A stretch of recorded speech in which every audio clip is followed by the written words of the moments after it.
乡亲，大家平安。今仔日是新历的2月2日，旧历的正月17，礼拜4。屏东东港一个大型渔船“稳平号”驶到印度洋摩尼西斯海峡的时阵，有船员来起烧台，一个菲律宾的渔工压倒台人，无真知影有2个人互台死，刷来凶手是叫所有的人来跳海。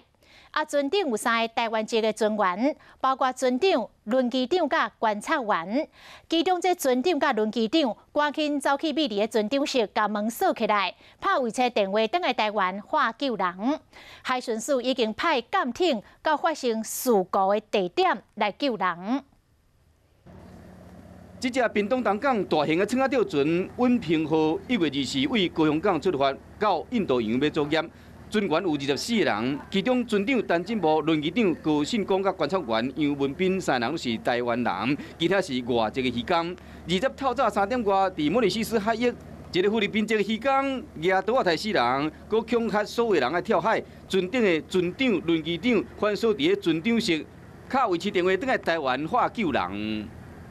今个唯一的上船救呀，即话顶管你爱哦，假使一个台湾籍的。 有一个渔船经过，先将跳落海的4个渔工救起来，不过稳平号依然被劫持。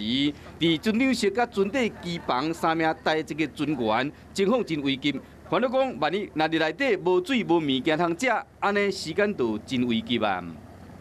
分2批，总共搜救了5位的船员啊。目前的最新的情况是如此。当然，目前这个船的流向飘向是朝这个斯里兰卡的方向移动哦。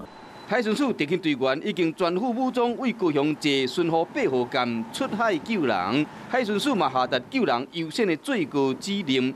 伫海上作业，拄着海贼也是劫持的事件真多，外交部进前就应手册交予国内商船甲渔船，该免怎应变甲预防。像讲船只伫轮机上会使有反锁甲强化更帮来防弹的做法，拄着有代志的时，就使加争取淡薄仔时间。